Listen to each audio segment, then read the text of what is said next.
E nós estaremos falando sobre o mistério da iniquidade. Abra sua Bíblia nesse texto para a nossa edificação.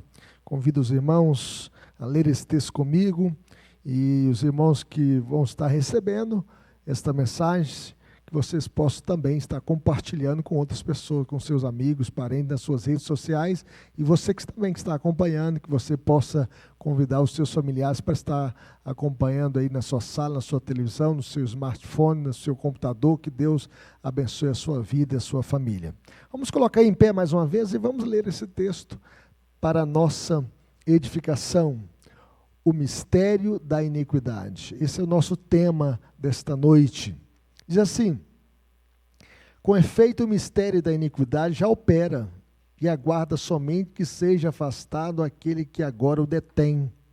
Então será de fato revelado o iníquo, a quem o Senhor Jesus matará com o sopro da sua boca, e o destruirá pela manifestação de sua vinda. Ora, o aparecimento do iníquo é segundo a eficácia de Satanás, com todo o poder e sinais de prodígio da mentira, e com todo engano de injustiça aos que perecem, porque não acolheram o amor da verdade para serem salvos. É por esse motivo, pois, que Deus lhes manda a operação do erro, para darem crédito à mentira, a fim de serem julgados todos quantos não deram crédito à verdade. Antes, pelo contrário, deleitaram-se com a injustiça. Que Deus nos abençoe. Vamos orar. Pai querido, fale conosco, Deus, por meio da Tua palavra. Queremos entendê-la e aplicá-la na nossa vida. Queremos, ó Deus, tirar desse texto lições que possam marcar a nossa vida hoje e para sempre. Toca na nossa vida, Senhor. Ilumina nossas mentes, os nossos corações, para que possamos, ó Deus, aprender a Tua palavra e para que possamos vivê-la para o louvor da Tua glória. É o que nós pedimos, ó Deus. Essa é a nossa oração. Nos dê a iluminação do Teu Santo Espírito para que possamos entender esta passagem e tirar dela lições que possam marcar a nossa vida hoje e para sempre, em nome de Jesus. Amém. Poder sentar, meu irmão. Nós vivemos numa sociedade marcada pelo engano. Nunca tivemos tanto acesso à informação. A informação está nas suas mãos, diante dos seus olhos, no seu smartphone, no seu celular. No entanto, nunca foi tão difícil distinguir a verdade da mentira, porque falsas notícias, fake news, tantas notícias erradas, nós acompanhamos todos os dias nas informações que temos, que circulam em segundos, né? E ideologias que mudam conforme a cultura muda, as ideologias mudam, ideologias perversas contra Deus e a sua palavra. Valores antes considerados absolutos, hoje são tratados como ultrapassados. Por exemplo, a verdade absoluta é substituída pelo relativismo. O que é certo para você não é certo para mim, o que é verdade para você não é verdade para mim, e nós podemos ver que a verdade está sendo relativizada. A família, antes considerada como uma célula mata da sociedade, um fundamento da sociedade, é cada vez mais atacada e enfraquecida.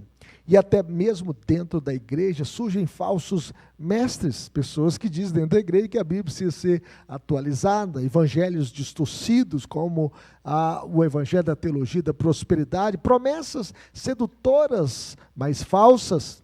E diante desse cenário, muitos cristãos perguntam: o mal está vencendo? Parece que o mal está vencendo. Deus perdeu o controle da história. Deus não está vendo tudo isso que está acontecendo. Como permanecer firme quando o engano parece crescer?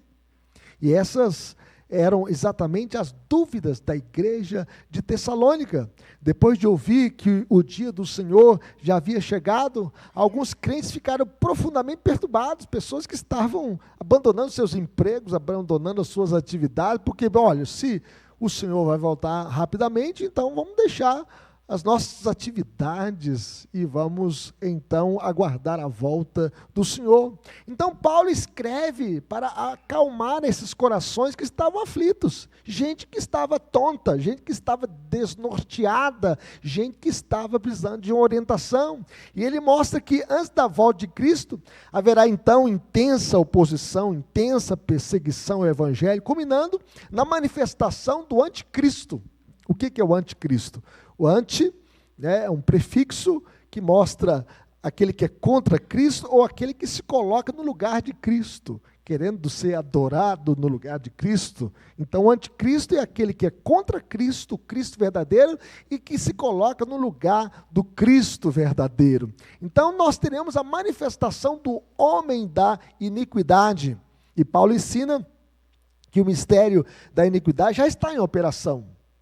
O anticristo já opera no mundo, mas o seu avanço é limitado por Deus até o tempo determinado. Então, o homem da iniquidade será revelado e enganará muitos com sinais e falsas maravilhas. Ele vai fazer milagres.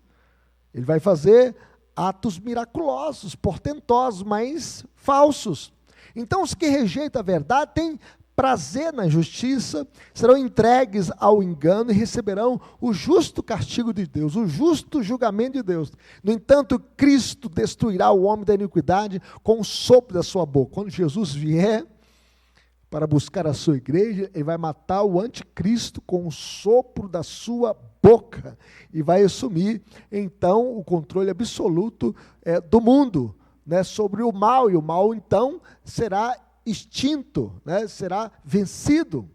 A grande ideia dessa passagem, meus irmãos, é que Deus governa a história, limita o mal e preserva o seu povo até a volta de Jesus. Vamos ler essa frase comigo? Deus governa a história, limita o mal e preserva o seu povo até a vitória final de Cristo. E essa vitória final é na volta de Jesus. Então, neste texto, Paulo apresenta, então, 3 certezas que fortalecem a igreja em tempos de crescente engano. Em primeiro lugar, nós podemos ver que o mistério da iniquidade já está em ação, mas Deus limita o avanço do mal. Vamos ler o verso 7 comigo? Olha o que diz o verso 7. Com efeito, o mistério da iniquidade já opera, e aguarda somente aquele que seja afastado, aquele que agora o detém. O que é iniquidade? Iniquidade é a injustiça, é o pecado, é a rebelião. E nós podemos ver que a iniquidade está em progresso, né, em crescente, ativo no mundo, né, lutando contra os valores do reino de Deus. Então, o mistério da iniquidade já está em ação. Já está em ação neste mundo. Então, a primeira verdade ensinada por Paulo é surpreendente. O mal não começou com o anticristo. Antes que o homem da iniquidade apareça, já existe um espírito de rebelião atuando na história. O anticristo já atua neste mundo, meus irmãos. Ele ainda não chegou o anticristo. Paulo chama esta realidade de mistério da iniquidade. O que é pecado? Pecado é toda falta de conformidade com a lei de Deus ou transgressão desta lei. O mistério da iniquidade já opera, já está em ação. E a palavra mistério aqui não significa algo impossível de compreender, mas uma realidade que permaneceu oculta e agora foi revelada por Deus. O mistério da iniquidade já opera. E o mistério é que a rebelião contra Deus já trabalha ao longo da história, preparando o cenário para a sua manifestação final. E antes do homem da iniquidade surgir, já existem então muitos movimentos, ideologias e pessoas que se levantam contra Cristo. Foi exatamente isso que o apóstolo João escreveu. Quando a gente lê, por exemplo, primeira carta de João, capítulo 2, versículo 19, fala assim: filhinhos, já é a última hora. Olha o que João está falando, há 2000 anos atrás, já é a última hora. E como ouvistes que vem o anticristo, também agora muitos anticristos têm surgido. Então, muitos anticristos já surgiram na história. Por exemplo, né, Nero era um anticristo, porque ele era contra Cristo. Ele colocou fogo em Roma e acusou os cristãos. E muitos foram mortos. Paulo foi morto na época do governo de Nero, por ordem de Nero. Ele foi decapitado. Então, em todas as épocas surgiram figuras que anteciparam esse espírito, esta operação do mal, o mistério da iniquidade. Governantes que perseguiram a igreja, que se colocaram contra o Evangelho, contra o cristianismo, contra Cristo, contra a sua palavra. Falsos mestres que negaram a divindade de Cristo durante a história, como Ário. Ário dizia que Jesus não era Deus, era o arcanjo Miguel. Então, ele se levantou contra o Evangelho, contra a revelação de Deus. Jesus Cristo é 100% Deus e 100% homem, a só pessoa para sempre. Ideologias que exaltam o homem acima de Deus. Nós podemos ver o secularismo tomando conta das universidades, as universidades que foram criadas por cristãos como Harvard, Princeton, né? Hoje são secularizadas, não existe Deus mais no meio acadêmico. Baniram Deus da universidade. Sistemas políticos que transformaram o Estado como objeto de adoração. Deus é o Estado que tem que ser adorado, como o comunismo que surgiu e matou mais de 100 milhões de pessoas. Todos eles foram manifestações desse mistério da iniquidade. É o mal imperando, se levantando contra Deus e a sua palavra. Contudo, Paulo acrescenta uma verdade consoladora.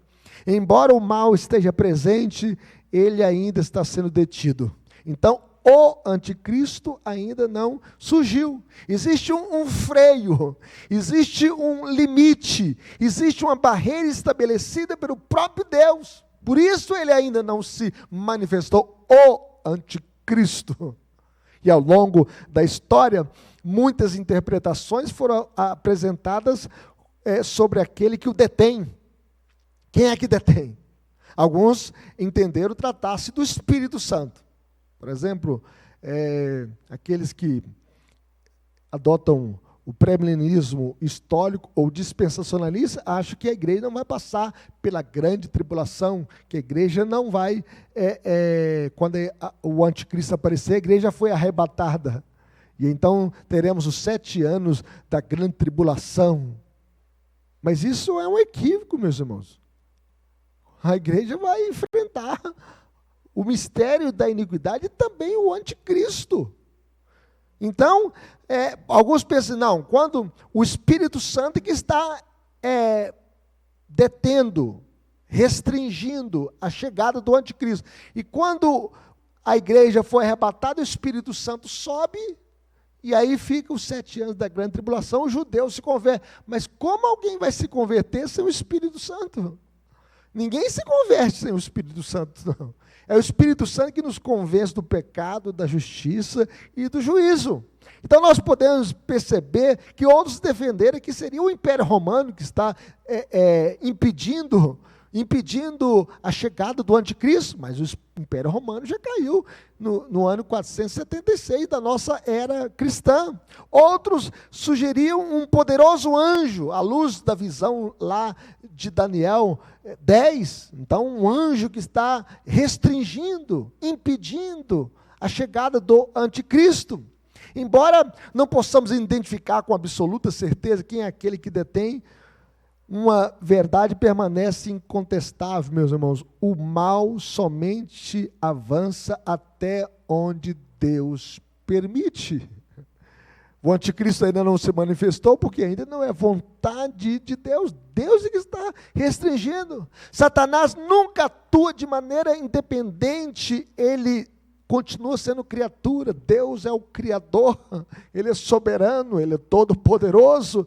Não, o Satanás não governa a história. Quem governa a história é Cristo.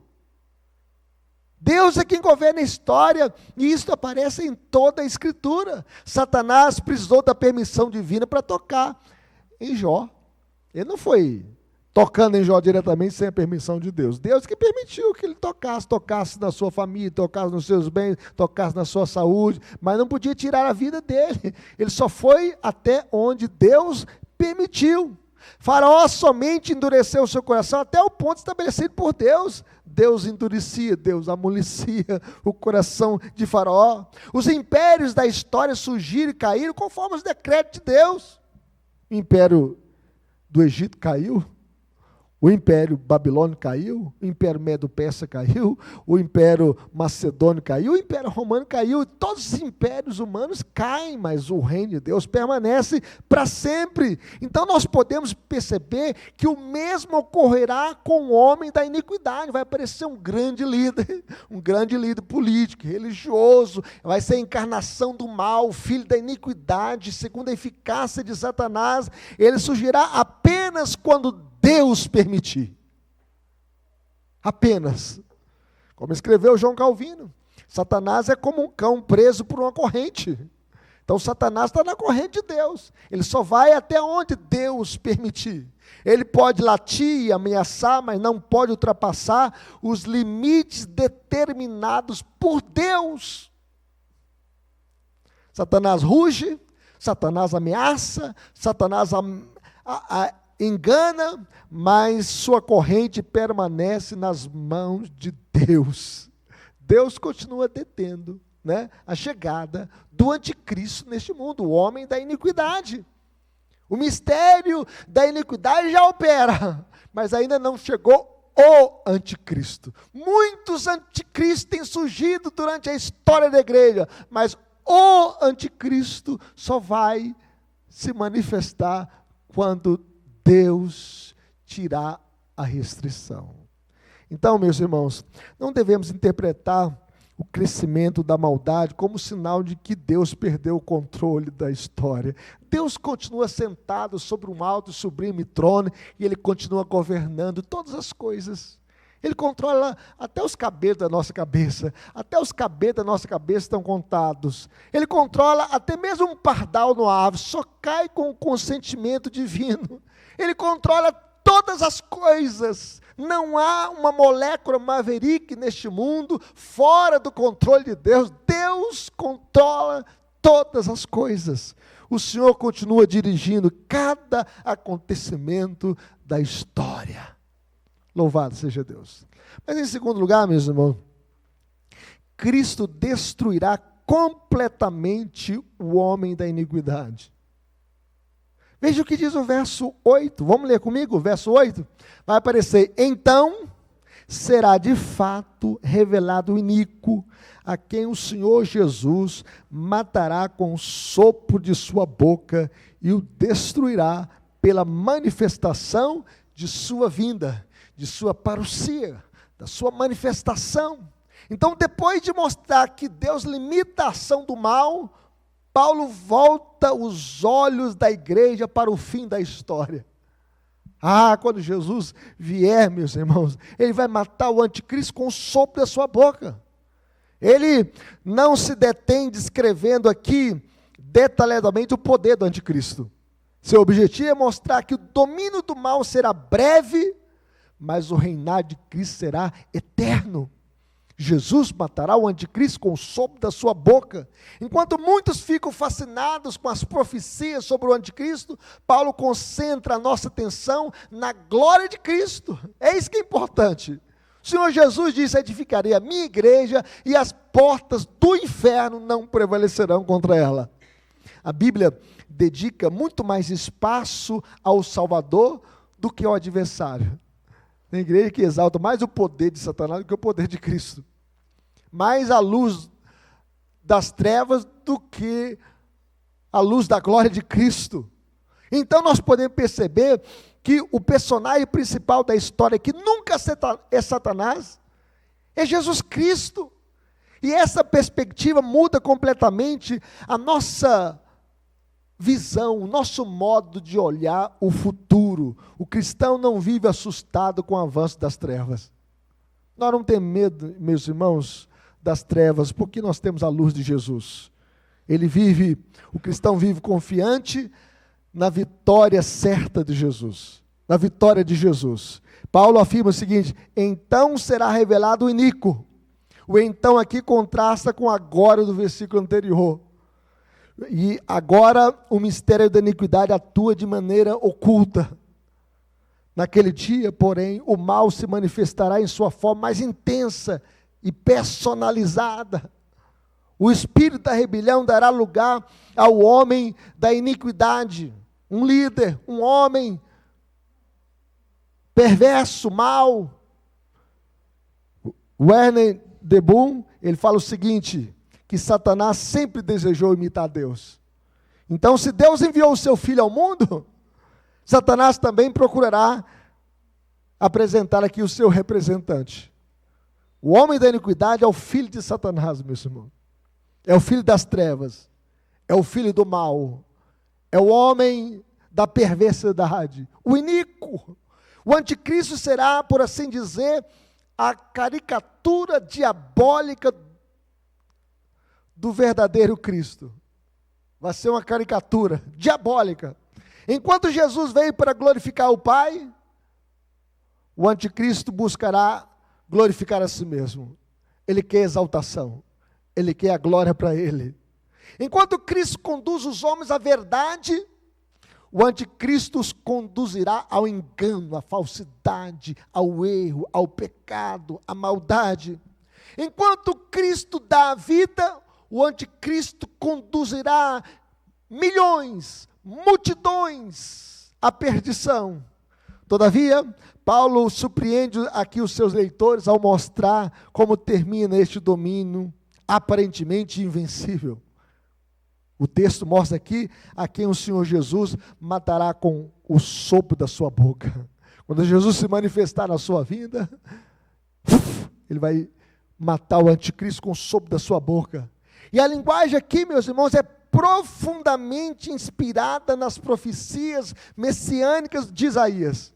Isaías 11:4 está escrito assim: ferirá a terra com a vara de sua boca e com o sopro dos seus lábios matará o perverso, o iníquo. Não haverá batalha longa, meus irmãos. Não haverá um duelo entre Cristo e o homem da iniquidade. Não haverá disputa entre forças equivalentes. Não. Não é Yang Yang. Não é uma força igual entre o bem e o mal. Não haverá incerteza sobre o vencedor. Cristo não precisará de reunir exército para combater o anticristo, não. O simples sopro de sua boca bastará para destruir o maior inimigo da história. Aquele diante de quem as nações tremerão, será reduzido ao nada apenas pela manifestação do Senhor Jesus. Ele vai matá-lo com o sopro de sua boca. Isso revela, meus irmãos, uma verdade extraordinária, maravilhosa. O poder de Cristo não encontra resistência. Tá bom? Quem manda no céu e no inferno é Cristo. A Bíblia diz que ele tem a chave da morte e do inferno. Cristo. Tudo que parece invencível aos homens desaparece diante da presença do Rei dos Reis e Senhor dos Senhores. A epifania da sua vinda, Paulo aqui acrescenta, e o destruirá pela manifestação da sua vinda. Vamos ver isso? E o destruirá pela manifestação de sua vinda. A palavra manifestação aqui traduz o termo grego epifaneia, ou epifânia, que significa aparecimento glorioso, revelação resplandecente. Então, o Cristo que hoje reina invisivelmente, o mundo não vê, Jesus como homem, ele está assentado à direita de Deus Pai, Jesus como Deus está presente em todo lugar ao mesmo tempo. Muitos zombam do Evangelho porque pensam que Jesus está ausente, mas chegará o dia em que aquilo que hoje está oculto será plenamente revelado.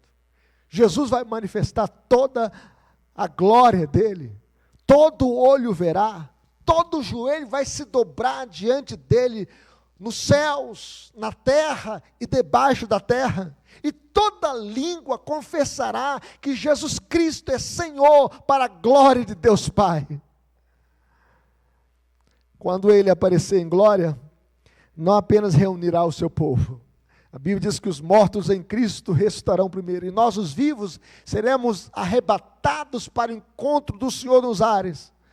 Mas também, meus irmãos, Ele destruirá definitivamente todo o poder que se levanta contra Deus.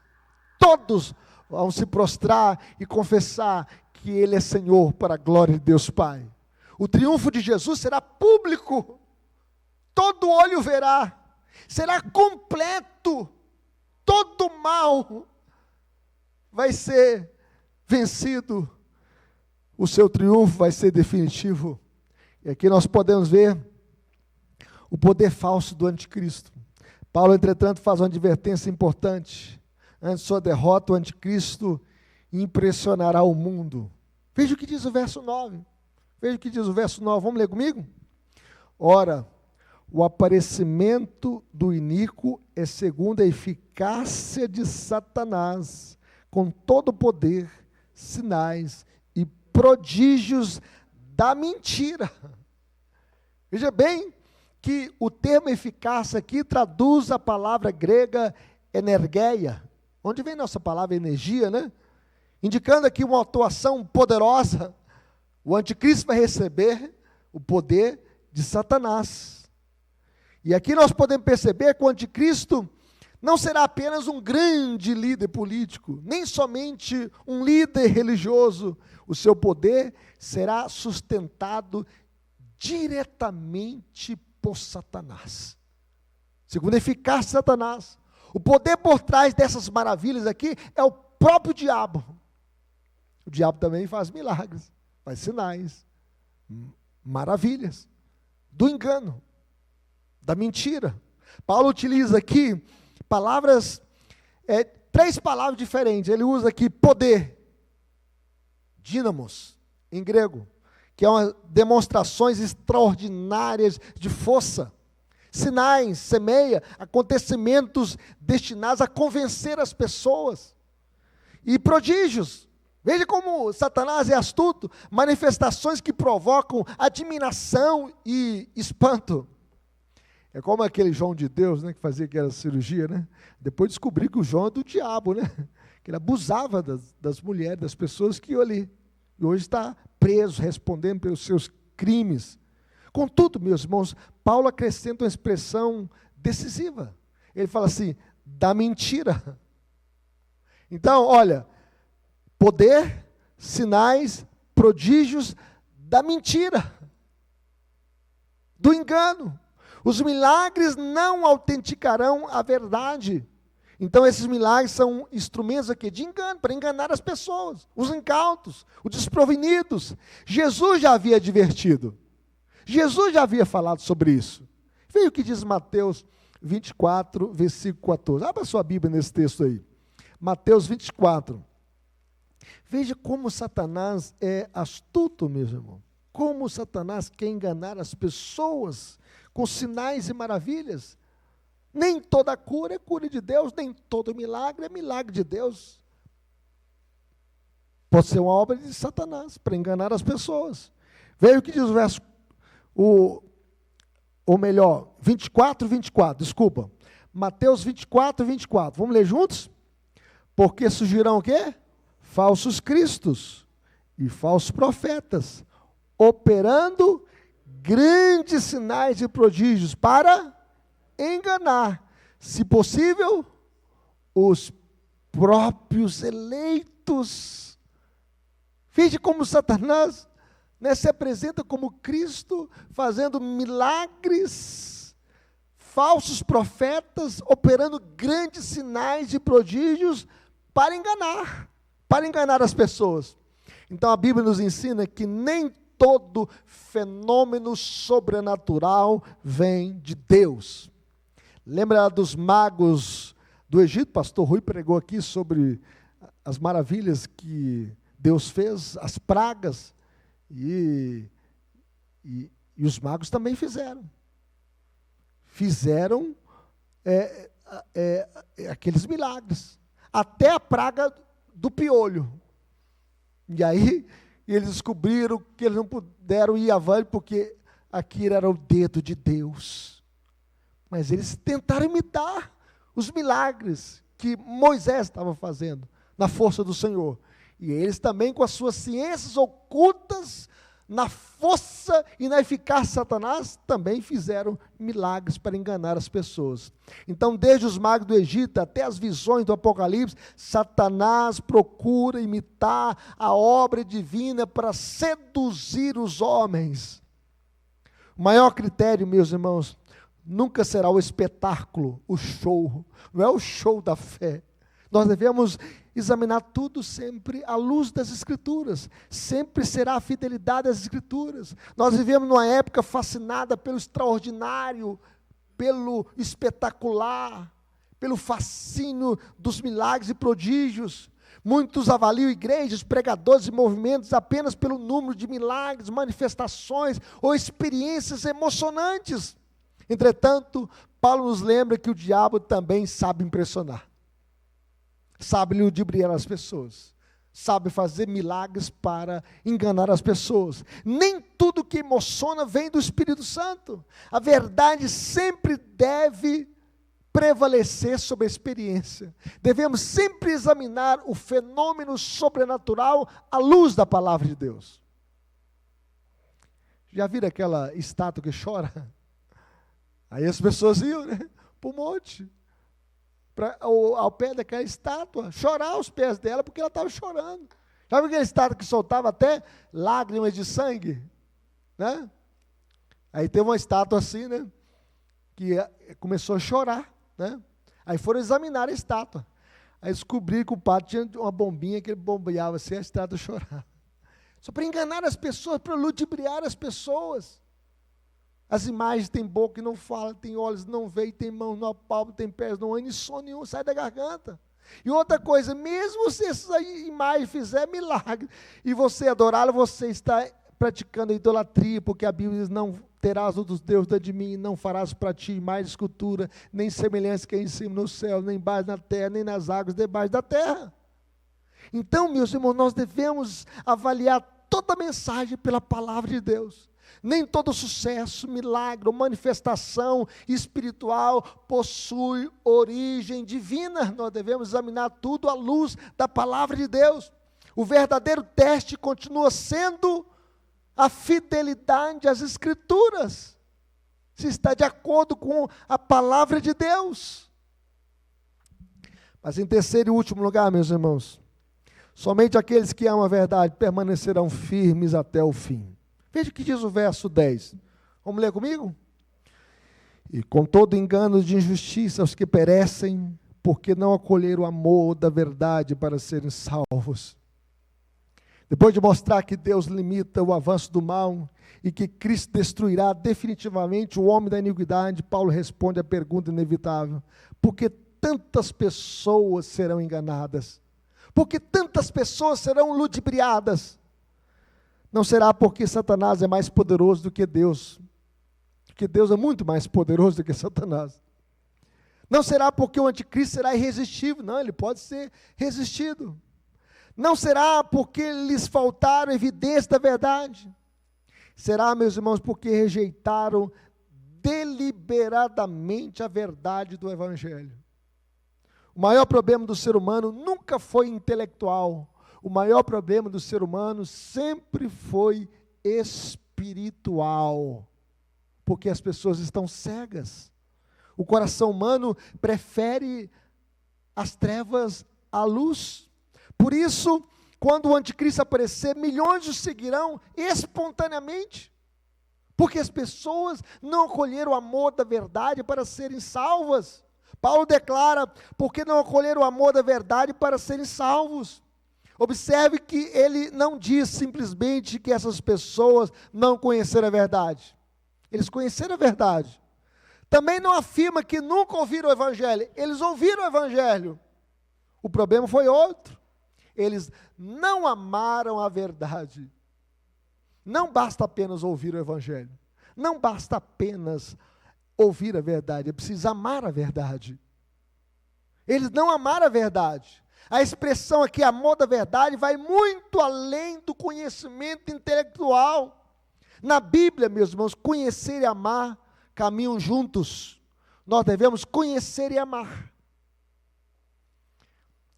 E a verdade aqui é Jesus. Ele diz: eu sou o caminho, a verdade e a vida, ninguém vê ao Pai senão por mim. É possível conhecer, meus irmãos, muitos textos bíblicos e ainda assim não amar a Deus. Existem muitas pessoas que conhecem a Bíblia, mas não amam a Deus.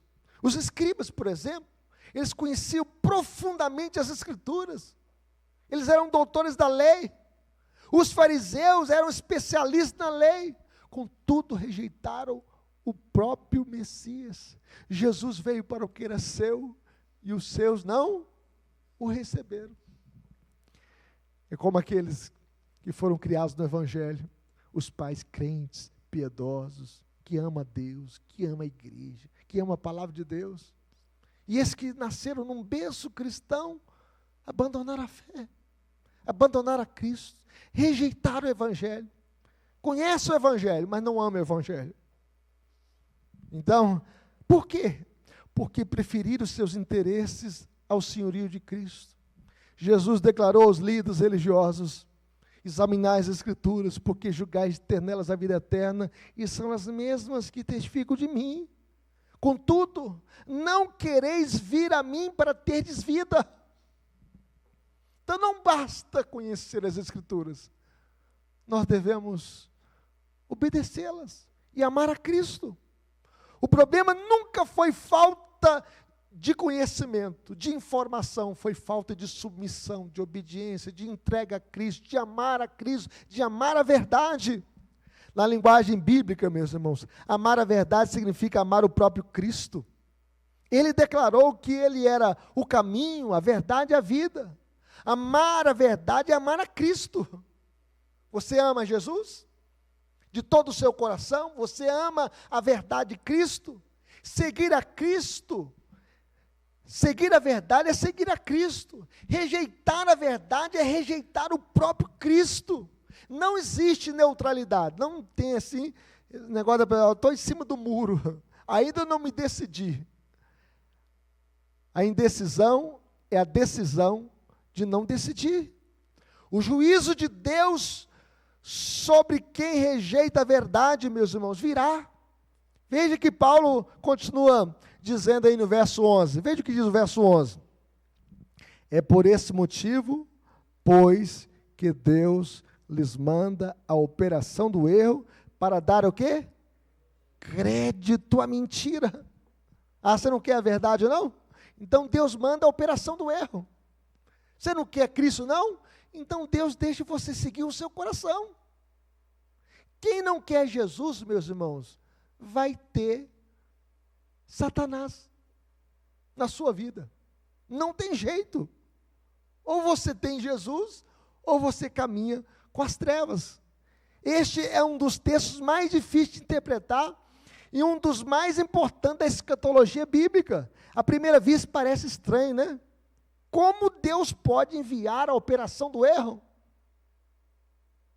Deus envia a operação do erro, e a resposta está no próprio texto. Deus não endurece pessoas inocentes, Ele endurece aqueles que persistiram em rejeitar a sua graça. Primeiro, o homem fecha os ouvidos ao Evangelho. Ah, não quero ouvir o Evangelho. Depois, Deus entrega esse homem às consequências de sua própria escolha. Como eles não acolheram o amor da verdade para serem salvos, Deus os entrega à sua própria sorte. Isso é a pior desgraça que pode acontecer na vida de alguém, é quando Deus nos entrega a nossa própria sorte, meus irmãos. E esse princípio percorre todas as Escrituras. Quando o faraó endureceu repetidamente seu coração, Deus confirmou o seu endurecimento. Quando Israel rejeitou continuamente os profetas, Deus permitiu que eles acreditassem em falsos profetas, em falsas mensagens. Em Romanos 1, Paulo afirma 3 vezes que Deus os entregou.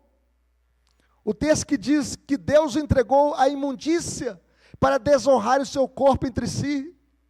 É por isso que muitos do movimento feminista colocam: meu corpo, minhas regras. Deus então os entregou à sua própria sorte. Deus os entregou a paixões infames. E as mulheres mudaram o seu modo natural, tendo relações mulheres com mulheres, homens com homens, cometendo torpeza e recebendo em si mesmo a merecida punição do seu erro. Deus entregou uma disposição mental reprovável para praticarem coisas inconvenientes. Esse é o pior juízo, quando Deus entrega você para você mesmo, para você continuar pecando. Não peça a Deus para tirar o controle sobre a sua vida, sobre a sua família, não. Porque o endurecimento espiritual, meus irmãos, não acontece de uma única vez. É o resultado de muitas recusas à voz de Deus. Cada sermão desprezado, não quero ouvir pregação não, quero ouvir palavra, quero participar do culto de quarta-feira, de domingo de manhã, do culto à noite. Cada chamado ignorado, cada apelo rejeitado. E aí vai tornando o coração mais resistente, mais endurecido, mais petrificado, mais rebelado contra Deus, até que chega um momento em que a mentira parece mais agradável do que a verdade, e a pessoa passa a amar a mentira no lugar da verdade. Veja bem, o prazer na injustiça conduz à condenação. Veja o que diz o verso 12, quando Paulo conclui. Vamos ler comigo? Esse verso 12. A fim de serem julgados todos quantos não deram crédito à verdade, antes, pelo contrário, deleitaram-se com a injustiça. Observe cuidadosamente aqui. Observe, meus irmãos. Paulo não diz que apenas que praticaram injustiça. Paulo afirma que eles sentiram prazer nela. É como aquele que bebe uma grade de cerveja. Nossa, final de semana eu bebi uma grade de cerveja. É como aquele que sai com a mulher do outro e comete o adultério, faz sair com a fulana de tal. Ele passa a ter prazer na injustiça, no pecado. Ele está destruindo o lado dele e o lado do outro, mas ele tem prazer. É como a pessoa, né, que trafica e ganha dinheiro com o tráfico. E começa a ter prazer naquilo. O pecado deixa de ser apenas uma prática e torna-se um motivo de satisfação. A pessoa começa a ter prazer. É como a pessoa que pula o carnaval durante 4 dias, e aí depois vai lá na missa onde passa a cis da terra, mas não tá, na terra, ele não está arrependido. É porque acabou o carnaval. Porque ele passa a ter prazer na balada, na noitada, nos carnavais, nas orgias. E a pessoa passa a defender aquilo que Deus condena, passa a celebrar aquilo que Deus chama de pecado, passa a ridicularizar aquilo que Deus chama de santo, defender a pureza, que a pessoa possa casar virgem e construir a família no Senhor, e o casamento, isso passa a ser odiado, ser quadrado, ultrapassado. É exatamente isso, meus irmãos, que nós vemos em nossa cultura. O mal é chamado de bem e o bem é chamado de mal. A verdade é considerada intolerância. Quando a gente defende o casamento heterossexual, nós somos intolerantes. A mentira recebe o nome de liberdade. Isaías já havia advertido: ai dos que ao mal chamam bem e ao bem mal. O texto mostra que o juízo final será absolutamente justo. Ninguém será condenado porque desejava sinceramente a Cristo e foi impedido. Não, meus irmãos, os condenados serão aqueles que escolheram rejeitar a verdade e amar a injustiça.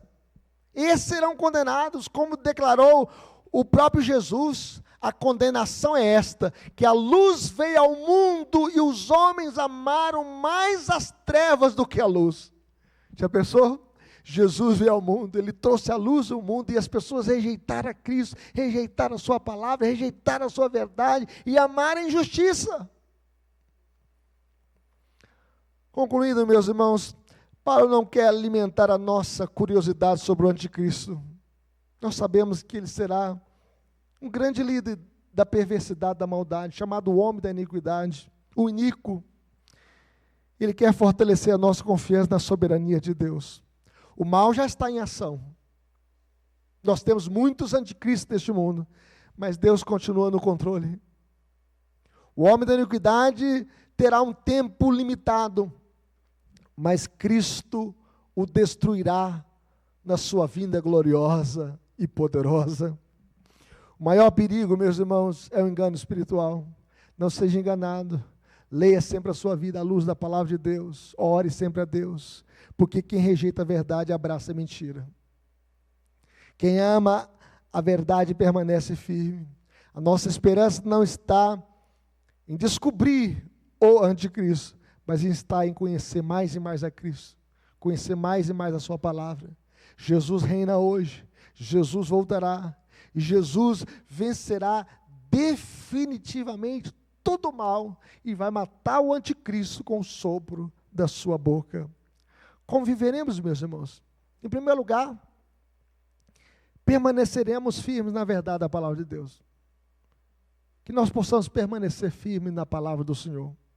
Vivemos em um tempo em que a mentira é apresentada como verdade. As pessoas passam a amar a mentira. Por isso nós precisamos de uma mente moldada para as Escrituras. Nós não podemos seguir a nossa cultura, porque a nossa cultura é uma cultura pervertida. Seguiremos a palavra de Deus em nossa fé, em nossos valores, em nossas decisões, em nosso lar, na igreja. Existem muitas igrejas que já abandonaram também a palavra de Deus. Não tem nem escola dominical, já não tem mais a pregação, a exposição da palavra de Deus. E nós devemos permanecer firmes na verdade da palavra de Deus. Mas em segundo lugar, como viveremos? Confiaremos na soberania de Cristo, mesmo quando o mal parecer avançar. Confie, Cristo é soberano. Ele edificou a sua igreja. Ele disse: edificarei a minha igreja e as portas do inferno não prevalecerão contra ela. A injustiça cresce, mas Deus continua no controle. Deus continua sentado no trono. Deus continua sendo o nosso rei. Deus continua detendo o avanço do mal. O Senhor limita o poder das trevas. Cristo reina hoje e reinará para sempre. Por isso nós não viveremos com medo, mas nós viveremos com esperança, porque Jesus vai se manifestar para matar o anticristo, o homem da iniquidade, com o sopro da sua boca. Mas, em terceiro lugar, meus irmãos, como viveremos? Esperaremos a volta de Cristo, vivendo em santidade, em pureza, em dedicação, proclamando o evangelho, pregando o evangelho, plantando igrejas, abrindo congregações, ponto de pregações, participando dos grupos de crescimento, participando dos cultos meio de semana da igreja, participando do movimento de oração da igreja. Devemos estar proclamando o evangelho, anunciando a palavra de Deus. A volta de Cristo, meus irmãos, nos chama a fidelidade, não a especulação. Nós não sabemos o dia nem a hora, isso é da economia do Pai.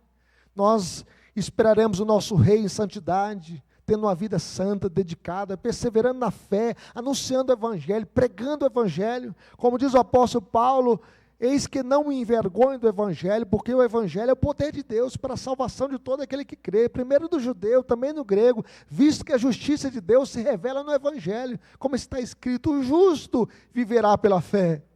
Ainda há tempo, meus irmãos, para que muitos conheçam a Cristo, sejam salvos. Vamos pregar o evangelho, apesar da operação da iniquidade, da operação do mal, apesar do crescimento do mal. Nós vivemos num país corrupto, com tantos políticos corruptos, com tantas igrejas desviadas, com tantos falsos profetas, com tantas falsas promessas, mas nós devemos continuar pregando o evangelho para que Deus possa continuar transformando vidas e chamando os eleitos pela pregação do evangelho. Aprove a Deus salvar os que creem pela loucura da pregação. Que Deus nos abençoe. Amém?